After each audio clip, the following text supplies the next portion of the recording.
നമസ്കാരം, Tirurangadi today news അപ്ഡേറ്റിലേക്ക് സ്വാഗതം. സ്വർണ്ണവില കേട്ട് ഞെട്ടിയോ?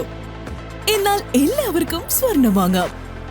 തോബ ജ്വല്ലറി അവതരിപ്പിക്കുന്നു ലൈറ്റ് വെയ്റ്റ് കളക്ഷനുകൾ, അതിമനോഹരമായ ഡിസൈനുകൾ, 1 ഗ്രാം മുതൽ നെക്ലസുകൾ, ബ്രേസ്ലെറ്റുകൾ, റിങ്ങുകൾ, മിതമായ പണിക്കൂലിയും ആയുഷ്കാല മെയിന്റനൻസ് സപ്പോർട്ടും. ഇനി എന്തിനു സ്വർണ്ണം വാങ്ങാൻ കാത്തിരിക്കണം? ചെമ്മാട് തോബ ജ്വല്ലറിയുടെ ഷോറൂം ഉടൻ സന്ദർശിക്കൂ. വാർത്തകൾ വിശദമായി. സ്വകാര്യ സർവകലാശാല ആരംഭിക്കാൻ സമസ്ത കാന്തപുരം വിഭാഗം. സമസ്ത കേരള ജമിഅത്തുൽ ഉലമ സമസ്ത AP വിഭാഗത്തിന്റെ നേതൃത്വത്തിലാണ് കോഴിക്കോട് കേന്ദ്രീകരിച്ച് സ്വകാര്യ സർവകലാശാല സ്ഥാപിക്കാനൊരുങ്ങുന്നത്. 100 കോടിയുടെ പദ്ധതിയാണ് ആവിഷ്കരിക്കുന്നത്. സമസ്ത കേരള ജമിഅത്തുൽ ഉലമ മുഷാവറ യോഗത്തിലാണ് തീരുമാനം. President E. സുലൈമാൻ മുസ്ലിയാരുടെ അധ്യക്ഷതയിൽ ചേർന്ന യോഗം general secretary Kanthapuram AP Aboobacker Musliyar ഉദ്ഘാടനം ചെയ്തു. പ്രസ്ഥാനത്തിനു കീഴിൽ നടന്നുവരുന്ന പ്രധാന വിദ്യാഭ്യാസ പ്രവർത്തനങ്ങളെ സർവകലാശാലയ്ക്ക് കീഴിൽ ഏകോപിപ്പിക്കുകയും സർവകലാശാല സ്ഥാപിക്കുന്നതിന് ആവശ്യമായ പ്രാഥമിക പ്രവർത്തനങ്ങൾ ഉടനെ ആരംഭിക്കുകയും ചെയ്യും.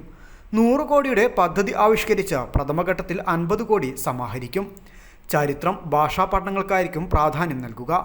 സർവകലാശാല സ്ഥാപിക്കാൻ ആവശ്യമായ പ്രാഥമിക പ്രവർത്തനങ്ങൾ ഉടനെ ആരംഭിക്കുവാനാണ് തീരുമാനം. സ്വകാര്യ സർവകലാശാല സ്ഥാപിക്കാൻ സർക്കാർ അനുമതിയോടെയാണ് കാന്തപുരം AP അബൂബക്കർ മുസ്ലിയാർ വിഭാഗം രംഗത്തെത്തിയത്. സമസ്തയുടെ കീഴിൽ ഒട്ടേറെ വിദ്യാഭ്യാസ സ്ഥാപനങ്ങളുണ്ട്. പാരമ്പര്യ വിദ്യാഭ്യാസത്തിന് ആധുനികവൽക്കരണവും വാണിജ്യ വൈദ്യരംഗത്തെ പ്രത്യേക ഗവേഷണ വിഭാഗങ്ങളും ആരംഭിക്കും. പുറമെ പ്രാഥമിക ഘട്ടത്തിൽ ചരിത്രം, ഭാഷാ പഠനങ്ങൾക്ക് പ്രാധാന്യം നൽകിക്കൊണ്ടായിരിക്കും യൂണിവേഴ്സിറ്റി നിലവിൽ വരുന്നത്. മറ്റ് ആധുനിക സാങ്കേതിക വിദ്യാഭ്യാസങ്ങളും മർമ്മപ്രധാന പാഠ്യവിഷയങ്ങളായി കൊണ്ടുവരും. സമസ്തയുടെ നേതൃത്വത്തിൽ നടന്നുകൊണ്ടിരിക്കുന്ന 100 കണക്കിന് വിദ്യാഭ്യാസ സംരംഭങ്ങൾ ഇന്ന് ലോകത്തിന് മാതൃകയാണ്. അതിൻ്റെ ഏറ്റവും മികച്ച സംവിധാനമായിരിക്കും വരാനിരിക്കുന്ന സർവകലാശാലയെന്നും മുഷാവറ അഭിപ്രായപ്പെട്ടു.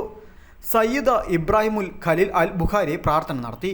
PA ഐദ്രുസ് മുസ്ലിയാർ, പേരോട് അബ്ദുറഹ്മാൻ സക്കാഫി, കോടമ്പുഴ ബാവ മുസ്ലിയാർ, C. മുഹമ്മദ് ഫൈസി, ഡോക്ടർ ഹുസൈൻ സക്കാഫി ചുള്ളിക്കോട്, വണ്ടൂർ അബ്ദുറഹ്മാൻ ഫൈസി, അബ്ദുൽ ജലീൽ സക്കാഫി ചെറുശോല തുടങ്ങിയവർ സംബന്ധിച്ചു.